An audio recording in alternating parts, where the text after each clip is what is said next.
young engineers who are completely unaware and get fixated on just one aspect of your total compensation. I realized this out of working for younger companies on how equity is perhaps as important, if not more, of your total compensation. Many engineers, even when I'm hiring, sometimes I have to probe them. Do you understand the total package? Do you need some education on how this works? And some people are very informed and most of them aren't.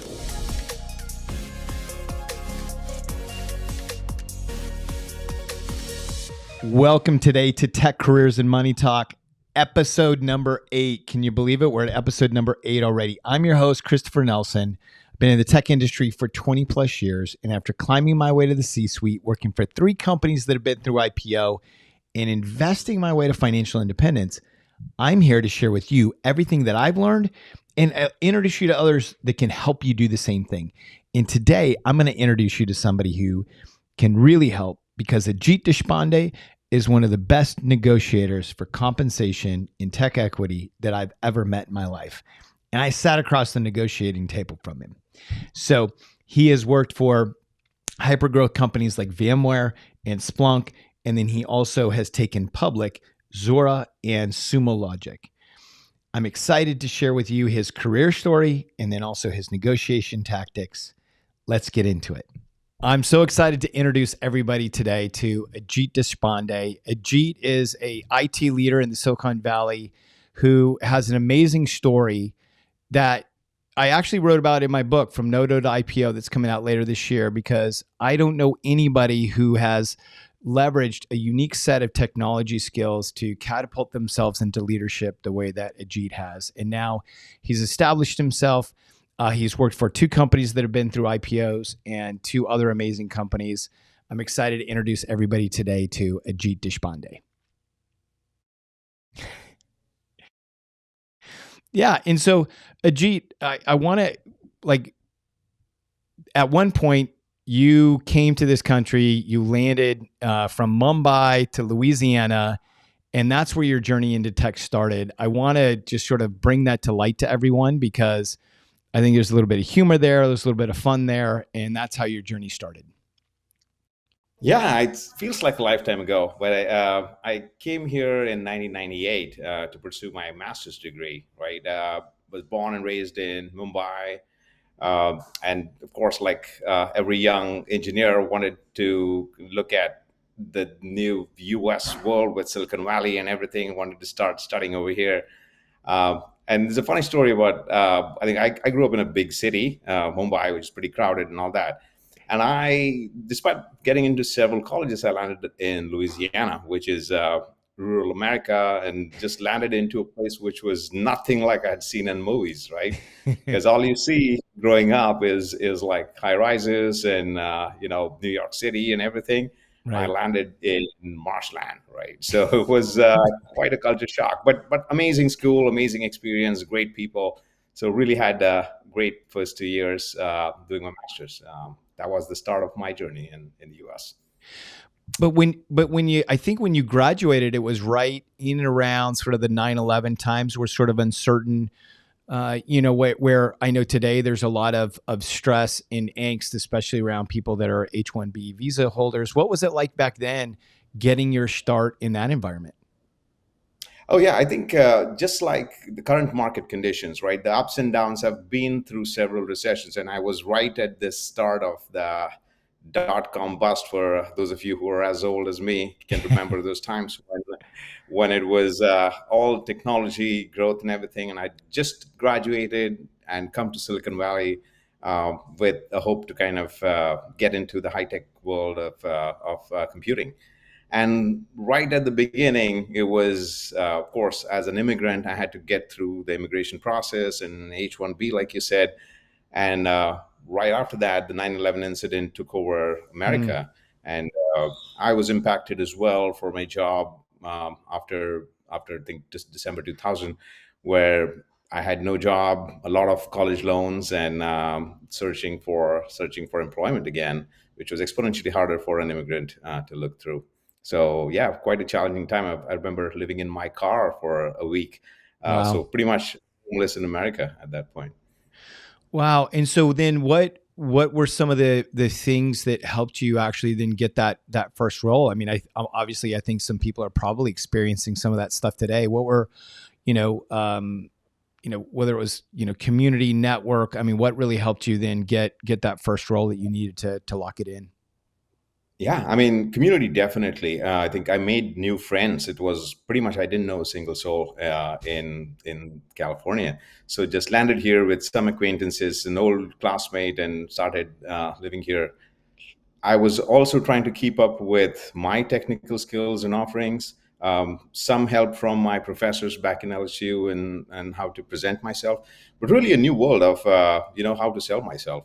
And a lot of learnings Mm, came through early failures, right? The every rejection that came with interviews at that point in that harsh market, it kind of taught me a lot on how to present myself, how to present my technical skills, how to provide the value proposition that I had to offer overall. So I think mm, after a year of hard work, I think I landed into Align Technology, which was an early I mean they had just gone IPO, but they were a manufacturing company right. doing invisible aligners. So that was I started as a software engineer and then spent 5 years over there working up through the ladder. Well, So and those and were the, so oh, go ahead. no, I was just saying those were the humble beginnings at that point. Well, it was, and I think like many of us, I mean, I myself, got my start. I mean, post. I graduated in 2001, and so with my undergrad degree, and so then it was going into just this chaotic market of, to your point, spending time interviewing, and it's so hard when you are in this. Bit of a frantic mindset. At that point, I'd rented an apartment in the Bay Area and was paying rent on it. And so I was going deeper into debt every month. And so the interviews were very high stakes, but you have to have that mindset. And I learned too that every rejection has to be a lesson learned. You have to take something away from it. And then once you finally get your foot in the door, you take that opportunity, you then strive to say, how am I going to set a standard? How am I going to do really well here? And I'm sure that that's what you were doing at Align Technologies, is really trying to establish yourself and learn. Indeed, I think overall it was a new area. It was new geography, no support. I grew up in a protected environment, Mm. growing up back home, and I think the exposure definitely hardens you. Like they say, right? What doesn't kill you actually makes you stronger. That was the exact experience, right? I was going through the whole process and living through the tough times overall I think has taught me more than any formal education has ever Mm. did.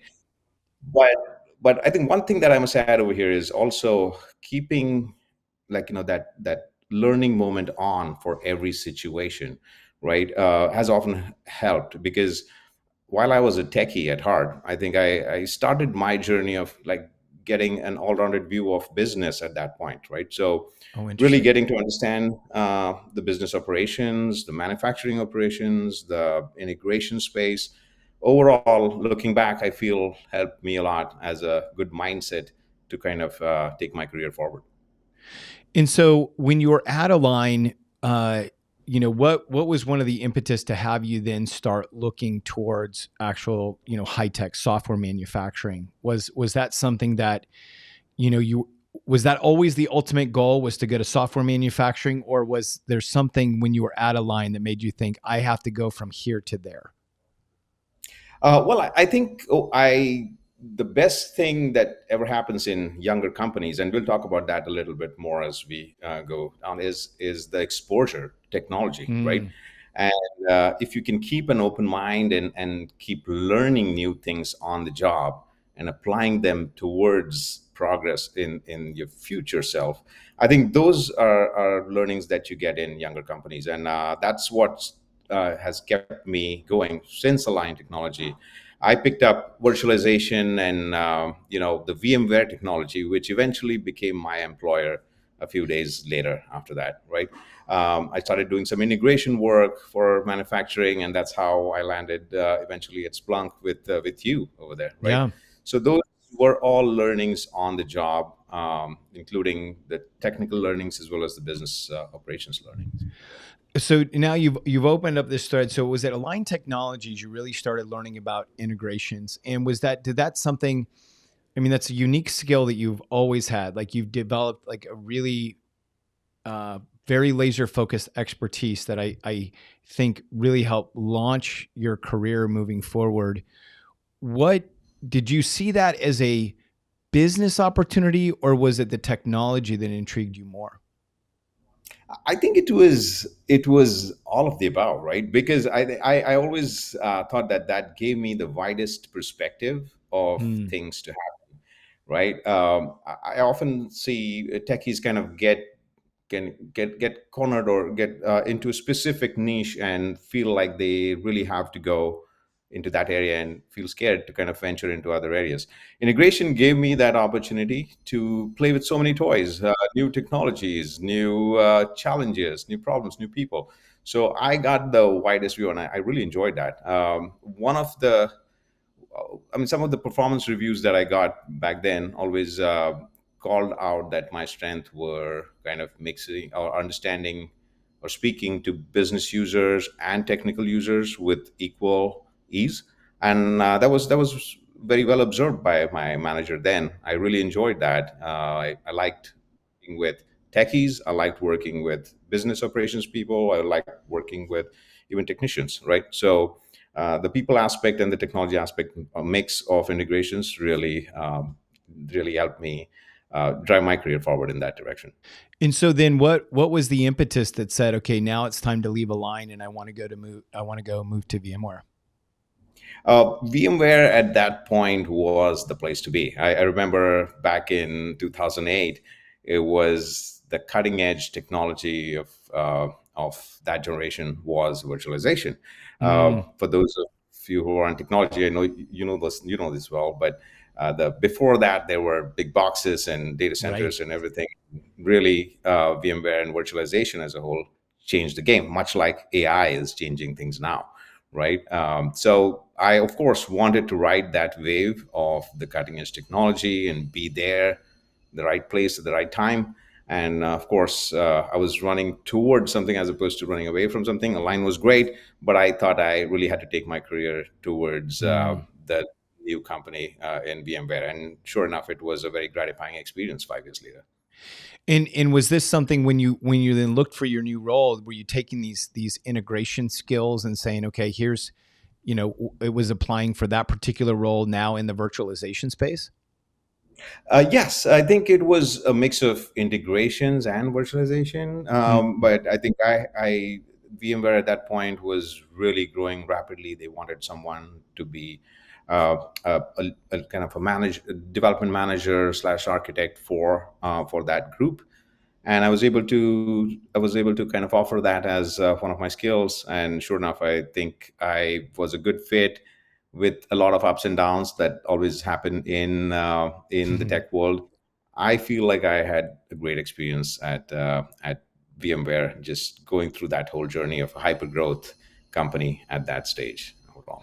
Yeah, it was. I mean, it was an amazing company to be at, during that time because it was the company and virtualization was that revolutionary technology. Now, was it VMware that I believe was your first management role? I actually was a manager at Align for a brief period, but I decided to take one step back. I think, and looking back, it was a great idea because on one side, as a young professional, I was nervous about taking the role for one reason, that it was an individual contributor role, and sometimes it's kind of important to slow down and to speed up in the long run. So I took a step back and took an IC role, and looking back, like I said, it turned out to be a great thing because I think within 6 months I was promoted to be a manager again at VMware, and I was given a chance to run a small unit to deliver value services for VMware. Well, and I think that's a really important thing to tease out because I think many of us, like, we feel there's programming that says it's always up, it's always up, it's always up, where sometimes, and I've experienced the same thing in my career, that sometimes taking this step down to have more mental capacity to focus on the skills at hand, to build out, more of your current capabilities without going into stretch mode. I think that that's undervalued, and I think that's a really good point to bring up. Indeed. I've seen this over and over again about getting young professionals getting caught up in titles or in Mm, specific technologies, and falling in love with something that in tech world is so with such a short shelf life that you almost typecast yourself into something. And so it's really important to, as important as it is to get detailed, it's also important to really be a generalist and yeah. be flexible and accepting of newer things coming into the market.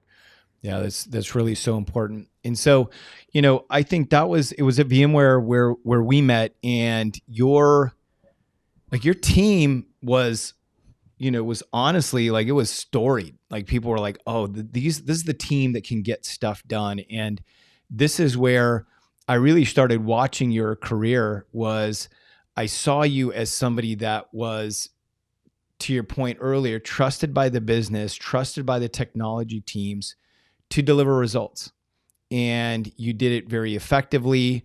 And like many things in technology, it's not always going to be 100% perfect, right? But it was effective. And so, was that, like, that whole point of taking what you learned at Aligned, and this whole concept of understanding this space very well, that I still to this day, you don't find very many people that I think do integrations well or think about it. Was that part of your career growth strategy? Was, let me continue to leverage this, or was it something that just more happened because, again, you still had the passion for what that was? Yes, and I think, like I said, I think it was primarily with my interest in knowing it all, right? So, Mm, call it jack of all trades or anything. I think, unlike any other technical area, integrations offered me a taste of everything that was out there, right? yeah. So, in the interest of connecting technologies, I got to play with a lot of toys. So that was kind of selfish on my part to kind of learn all these newer things. A lot of talented uh, engineers often get caught up in something, and they just don't have the opportunity to get exposed to anything, right, with so many things Right. happening. And I used my jobs or my career as one of my test beds of constantly learning something that I could apply towards my future self. Mhm. And that's probably one of the most satisfying things that I've experienced in the few jobs that I've been at overall. So Right. And then, I mean, within this expertise, I mean, then this is what provided you the opportunity to then leverage the VMware opportunity to the Splunk opportunity. yeah, so Splunk, we worked together. You were my manager, so I remember that very well. It was a great team overall. I must say that Splunk was probably the best job that we've had, and some of us keep in touch, and we still enjoy those times. We worked hard, we played hard, and it was really a good opportunity to use your skills towards something that was innovative. So I still quote most of my experiences from Splunk on what we were able to achieve in those 5 years over there. So yeah, I used my integration, but then quickly, pivoted into different roles for supporting the Splunk Cloud product, and then other things regarding the CPQ and the billing solutions, and a lot of technology implementations internally for those 5 years overall. And thanks to good people like you, who I got give me the opportunity to do that. Well, in I think what I observed, and this to me is again, sharing this so that other people can understand, is that when you you operated like you did, where you had this knowledge of this breadth of technologies and how things came together and managing that intersection, and you always had a clear command on what the business was trying to accomplish as well as the technology. Which, again, I see a lot of young engineers that are so, it's easy to get smitten with the tech. It's easy to fall in love with the tech and want to just be all about it. But when you also understand how the business operates, and also thinking, excuse me, like a shareholder as well, you I saw you build so much trust with the business because you were able to dig into solve business solutions at the right time. And I think the Splunk cloud product was, a game changer for a lot of us where we came in there and were able to deliver something in a very short period of time. But the reason I keep trying to tease this out to people is because that was really when I saw your career really start to accelerate and move forward, because that it was some of that building trust with business and tech teams that then got you the vote of confidence to say, okay, this guy's ready to be a director. Indeed, I think that was for sure. I think one of the key factors, right, that you trying to be a messenger and uh, from on both sides, right, really building that trust at both ends. There seems to be a big divide in the engineering side of the world and the business side Yep. of the world, at least in the markets that I've been at, and it often they often don't speak the same language. So Yeah. I feel like I'm the translator that they can trust at both ends, and I can carry that message. So it comes with responsibility, and it comes with conviction that you need to have to be able to be trusted at both ends. But I take pride in doing that, and I enjoy doing that because I can understand the pain points of each of these groups, having worked with them slightly closely. And so I think I'll always continue doing that. I'll try to solve problems both at the business end and the technical end. And so then, then after taking your career and you worked for, two companies that had gone through an IPO, helping them scale, then you said, okay, now I'm going to go help some companies go through IPO. What was really Yes. the driver of that? I think I learned a lot in that process. I think part of what I learned out of compensation was how equity was, and you talk about this a lot, about how equity plays an equally important role in your total compensation as it does as your full-time salary. A younger self would always look at, I would generally look at, and most people make the mistake of looking only at your basic salary or package and completely forget that there is this big gold mine of equity that you can potentially leverage. And I think, of course, the macroeconomic situation is an equal influencer in this, but it does require some level of education on how to take advantage of the company's growth, how to be aligned with that, and how to put your skills in the growth of the company, and it makes it truly a win-win situation in that case, right? The company's growing, you're making money in that process, and overall, the gratification that you get out of that is just amazing overall. Yeah, and so this is actually a good point. What I want to do is we're going to take a small break right now, and then when we come back, I want to double click on this because a cheat, when it comes to negotiating for total comp, has been one of the hardest negotiators that I've ever experienced sitting on the other side of the table with. So I want to double click into some of the ways that he analyzes companies and some of the ways that he analyzes total comp. So we'll be right back after this. All right, Okay. so here we are back with Ajit Deshpande, and as I mentioned before the break, he is you know, somebody who really thinks about equity as part of his total compensation. And so I want to take a step, because when we're on break right there, you and I were just talking about the fact that people know, my experience has shown me that people know working for equity is good. And when you get to certain levels, equity comp becomes a lot about the compensation. As you and I both know, having had VP roles, senior director roles, et cetera, it becomes a very large part. But many people they don't have the conversation. They don't even talk about it. I mean, what Yeah, what what have you seen and heard? I mean, obviously you live in and around there on the streets. indeed. I think different areas have different level of understanding of equity, and I would say that definitely Silicon Valley, most people are now very informed about how equity works. But so often I see young engineers who are completely unaware and get fixated on just one aspect of your total compensation, right? And I realized this out of working for younger companies on how equity is perhaps as important, if not more, of your total compensation. So I look at it in terms of total comp, and many engineers, even when I'm hiring, they sometimes I have to probe them. Do you understand the total package? Do you need some education on how this works? And some people are very informed, and most of them aren't, right? And the way I look at it is the company is really giving you a part of its share for you to be aligned with it. So now you are really working in your interest and the company's interest. It's Yes. truly a win-win situation over there. So that's how I look at it, and it definitely aligns people's mindset in the interest of the company and in interest of their own personal growth.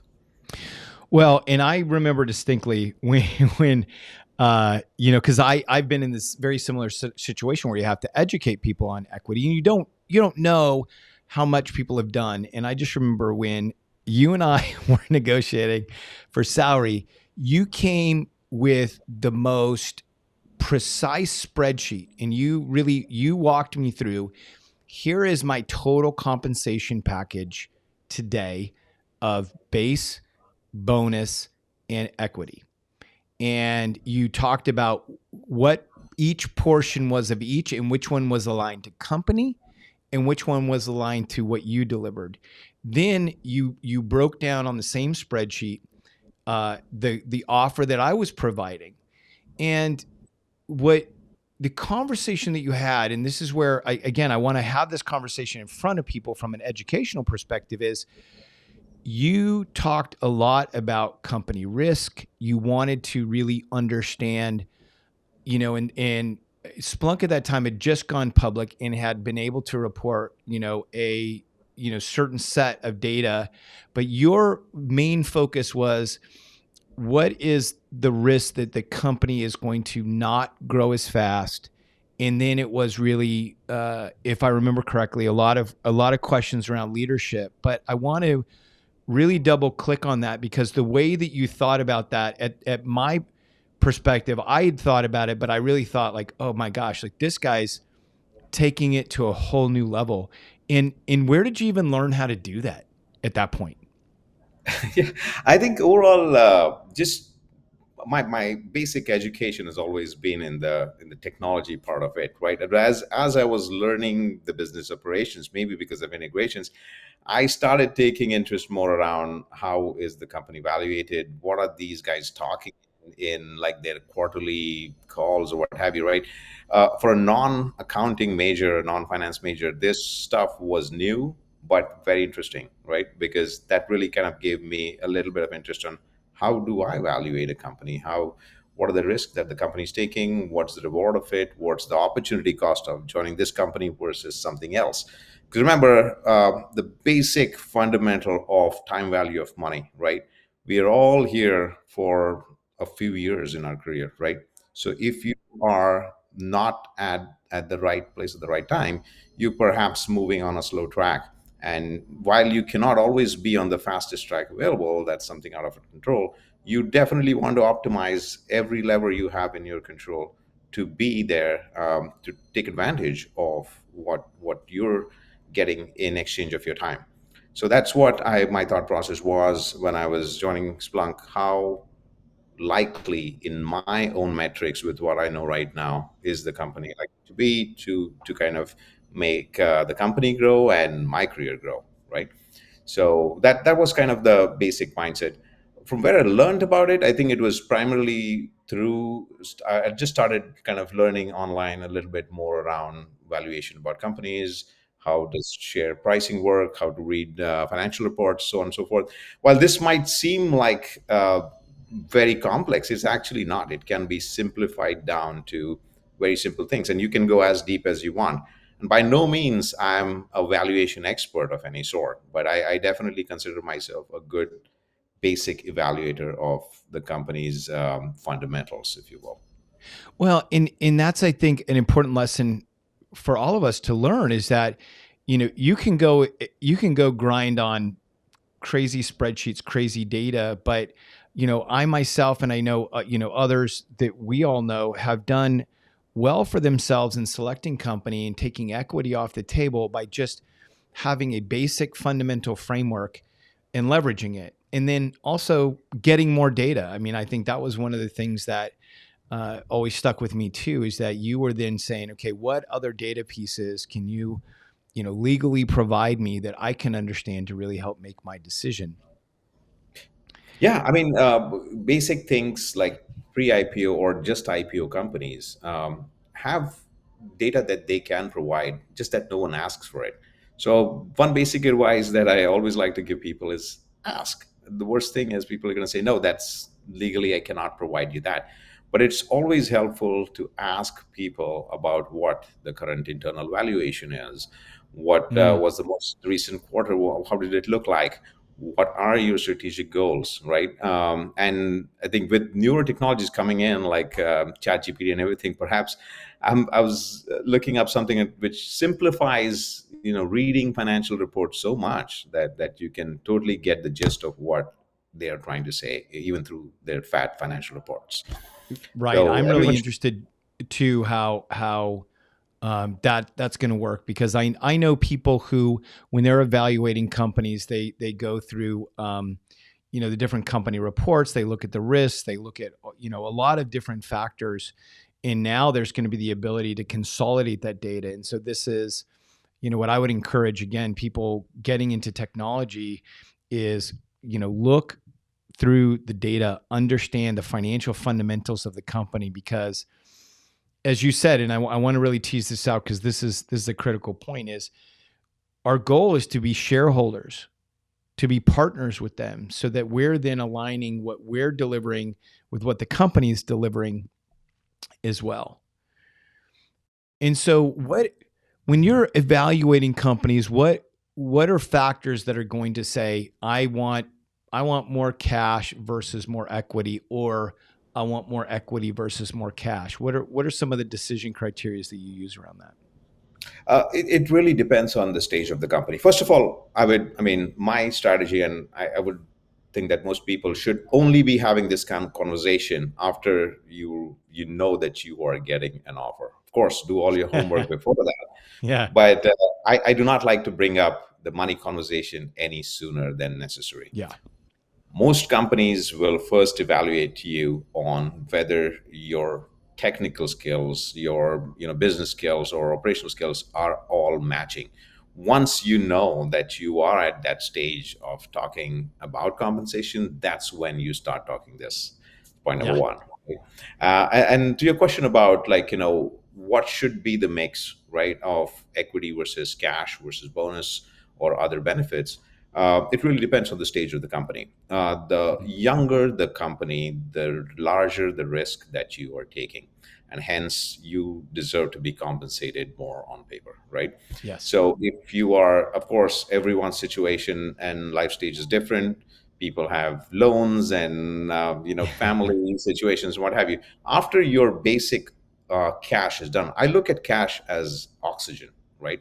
Mm, So everyone needs oxygen, everyone, but having more oxygen doesn't necessarily give you anything more, right? right. So that's basically, you would want to exchange that oxygen for water or shelter or clothing or what have you, Right. right?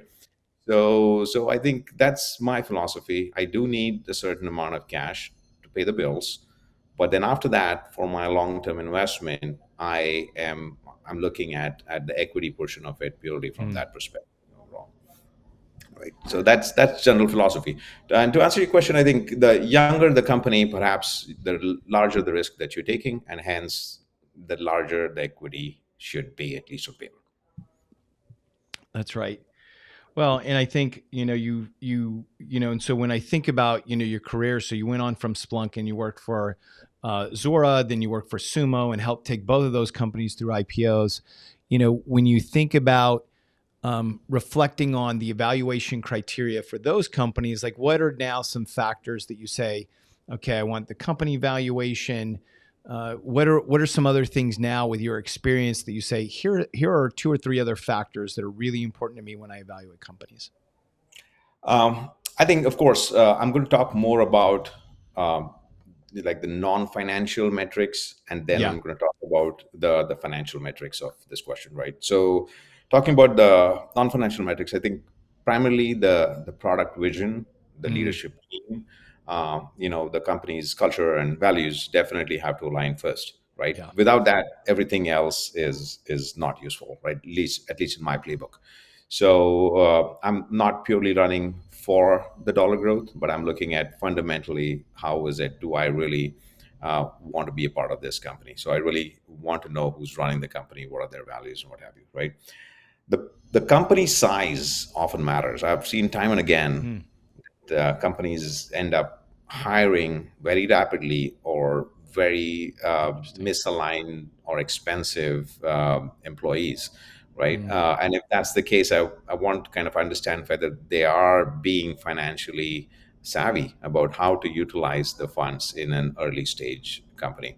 yeah. If you're not making use of the investor money prudently, then you're definitely ruining the company, but also you're taking my career down as well with it. Yeah.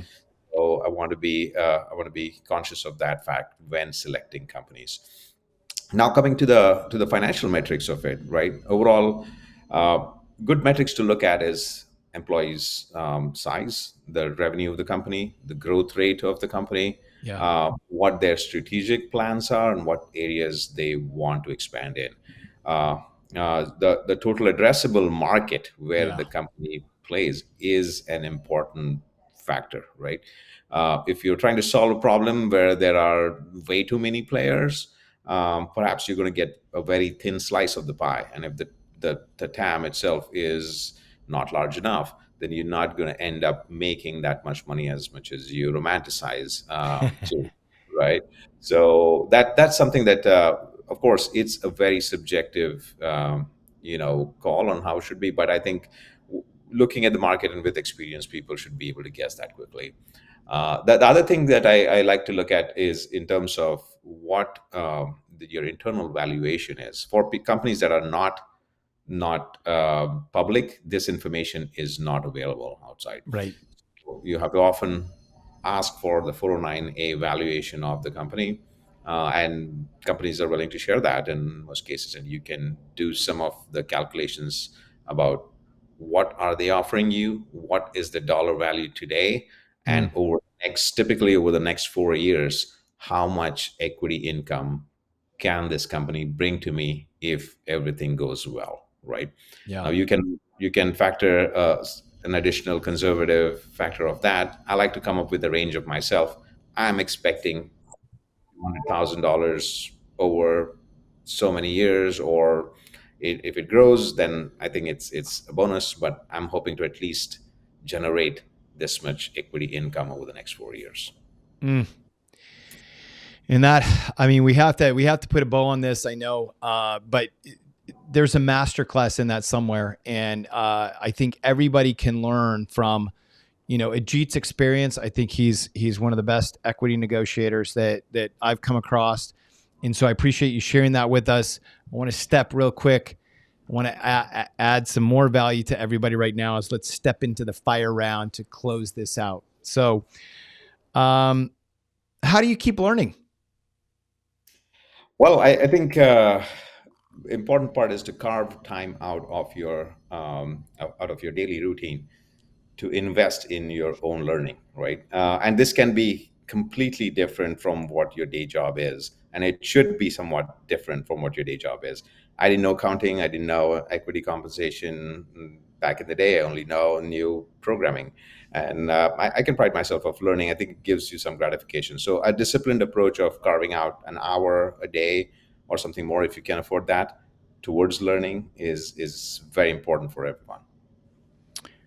And so we work so hard in technology, right? And the burnout is real. What do you do to recharge your batteries? I like to travel. I like to do outdoor activities. I like to do I like to go to the gym. I like to do something that's more fitness related. That also helps me keep my mind clear, Mm. keep the blood pumping, and that's my way of recharging.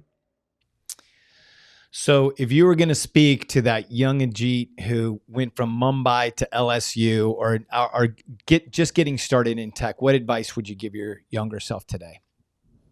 I would say just that keep learning, right? I think the learning part, I Mm. know I'm repeating myself often, but I think that's one thing that everyone should be doing. I encourage my kids to keep learning something new and develop the skills over time, and that compound interest that it pays for you by repeating those activities over time is immense. Well, and I think also what you said before too was make sure that we're taking those, failures or rejections as lessons learned, right? As being able to learn from those. Absolutely, yeah. So I've had my share of failures along the way, and every failure brings immense learning, right? So whether it was early in my academic life or my career as a start with ups and downs, I think those failures are the best teachers. I would say. Yep, good Definitely. point. So, what soft skill do you think has helped your career the most? I think people and communication, right? Mm. So generally, I think I've I've kind of met people who came from a completely different background, culturally, learnings, career, everything, and just striking conversation with them and has taught me a lot. And I've learned that asking for small favors from people always helps and brings them and wins them over overall. So I purposely practice that of asking small favors out of people overall. And then wrapping up the fire round, what's the best investment of time that you've ever made? I think spending time with family, traveling, and learning. I think overall that's what kind of gives me a gratification overall, right? In terms of being complete at the end of the day, just remembering all the time I spent with my kids, with my family, and the learnings that I've done that day gives me good sleep at night. Well, great. Well, Ajit, I just want to thank you so much for taking time out to share with all of us everything that you've learned along the way. I think you're a phenomenal negotiator. I'm here as a witness to say, and I think all of those points that you made, I would encourage you to dig in, rewind, listen to what he says, and understand that because there truly is an opportunity to get a lot more value out of your salary negotiations.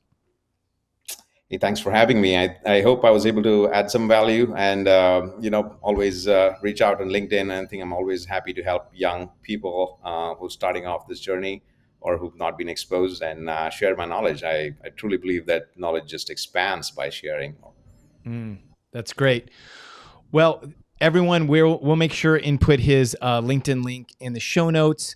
And again, thank you so much for listening to Tech Careers and Money Talk. We are a young podcast, so our ask is please follow us on Apple, Spotify, Google, Amazon, wherever you listen to podcasts. Please leave us a written review. We want to know what value you're getting from the podcast, and tell other technology employees that there is a place where we talk about career and money together, share all of our lessons learned, and that's right here. Thank you very much.